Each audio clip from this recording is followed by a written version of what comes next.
This is Dr. Bhupesh from Dr. BKM Institutes, and we are discussing a very simple topic. Otherwise, this kind of question paper has never been presented in OET exam, but you never know. So please listen to this small recording. I will make a recording of just 5 minutes, but we'll explain you everything about this letter. So in this letter, you will only write the parents, because the parents, अगर नाम दिया है तो उन parents के नाम लिख सकते हो कि मिस्टर एंड मिसेस, जो भी नाम, ब्रांड, अभी मैं ब्रांडेड ऐसे नाम ले रहा हूँ, अब imaginary branded, okay. Then you will say today's date 23rd June, कुछ भी 2022, 27th या 28th है आज. तो उसके बाद रिगार्डिंग वाली लाइन को आपको नहीं लिखना है जब पेरेंट्स के केस में आता है, और जो भी हैं डियर पेरेंट्स या डियर ग्रैंड पेरेंट्स आप यहाँ. So this letter is being written. I'm just giving you a format. Written regarding Mr.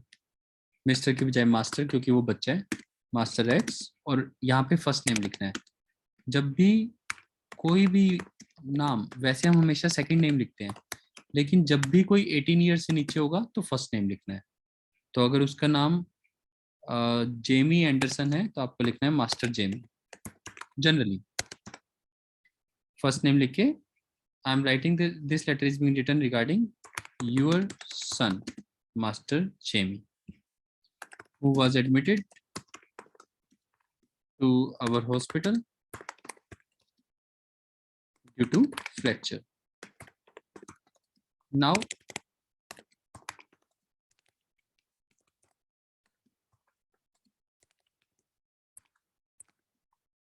plaster cast. Yeah, after applying plaster cast, after applying plaster cast and required treatment, after applying plaster cast and giving required treatment is better, so he is being discharged. अब simple एक word, बिल्कुल simple word, at home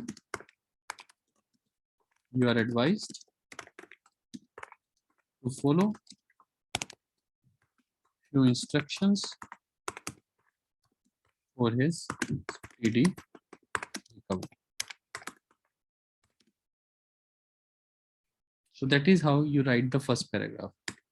Now parents are already aware about treatment, so whether it is a case of big problem or it is a small condition, don't try to over explain the treatment. क्योंकि father और parents को जब letter लिखा जाता है तो main चीज ये नहीं होती कि हमने हॉस्पिटल में क्या किया, मेन चीज ये होती है कि उनको इंस्ट्रक्शंस कौन सी फॉलो करनी है.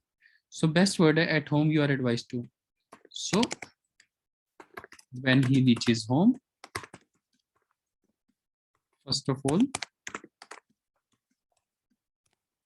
it is again natural. again ये कोई मैं आपको वो नहीं सिखा रहा, कोई फॉर्मेट नहीं सिखा रहा. अगर मैं होता तो मैं क्या लिखता, that is what I am telling you. और आप में से इसको जो भी, जिसको ये अच्छा लगता है वो ये लिखे. अगर कोई इससे बेटर लिख सकता है तो इससे बेटर लिखे. जैसे अगर कोई वैन की जगह लिखना चाहता है वंस, तो that's okay. Once he reaches home, first of all it is important to take care of his pain. अब जो टॉपिक चल रहा है पहले इस टॉपिक को खत्म करो. अब ये नहीं है, अगर वहां पे टॉपिक उल्टा पुल्टा दे रखा है तो ये नहीं है कि आप भी उल्टा पुल्टा लिखो. प्लीज टॉपिक को लाइन वाइज चलाओ, इसी तभी वो टॉपिक अच्छा बनेगा, सही कनेक्टर्स का यूज होगा. So it is important to take care of pain. Doctor has prescribed paracetamol and it should be given whenever he feels, जब भी ये नेचुरल इंग्लिश वाले वर्ड, वेन एवर, जब भी, जदों भी ਉਹਨੂੰ फील ਹੁੰਦਾ है, whenever he feels pain, that is how you write it. Doctor has prescribed PCM and it should be given. ये पैसिव वॉइस, should be के साथ थर्ड फॉर्म, ये दी जानी चाहिए आपके द्वारा whenever he feels pain. Also plaster cast, अगर pen के बारे में और कोई भी लाइन दी है तो वो लिखो यहाँ पे, अभी पेन को बीच में मत छोड़ो, फिर लाइन कंप्लीट करके also plaster class should be, जो वहां पे दिया है, या शुड की जगह वहां पे मस्ट दी है तो must be kept dry, so plaster cast must be kept dry. अब ये वाला कनेक्टर एंड इन केस, अगर गलती से, इन केस का मतलब अगर किसी तरीके से गलती से, and in case if it gets wet, ऐसे कनेक्ट करना पड़ेगा आपको. देन, इफ और देन का कनेक्शन, इसी को तो कहते हैं कि जिसे लोग बोलते हैं कंपाउंड सेंटेंस, कॉम्प्लेक्स सेंटेंसेस. तो मैं आपको कंफ्यूज करने के बजाय आपकी नेचुरल इंग्लिश में आपको सिखाना चाहता हूँ कि अगर हम कहते हैं कि प्लास्टर कास्ट को ड्राई रखना है और अगर गलती से वो वेट हो जाती है, then it should be dried with the help of hair dryer. यानी अगर गलती से गिल्ली हो भी जाए तो हेयर ड्रायर से आप इसे सुखा देना. ठीक है. फिर अगेन जब ये वाली दो बातें पूरी होगी तो उसके अलावा जो भी टॉपिक मेन दे रखा है उस पैराग्राफ को लिखो. In addition he should do this and this thing. फिर लास्ट में प्लास्टर कास्ट, अब वहां पे पॉइंट्स ऊपर नीचे दे रखे हैं लेकिन आपको अरेंज करने चाहिए कि plaster cast will be applied और plaster cast will be removed. तो वहां पे ये वाला पॉइंट बाद में दिया है पर आपको अरेंज करना पड़ेगा. पहले ये लिखो plaster cast will be removed in 6 weeks and after that he can resume his mild activities. ऐसे एक दूसरे से कनेक्ट करोगे तब आपका वर्ड काउंट भी बचेगा और आपके मार्क्स भी बढ़ेंगे. ठीक है. That is later. ये वाला अच्छा है, एक ये भी अच्छा होता है. लेटर का मतलब बाद में. Later after 3 months he may resume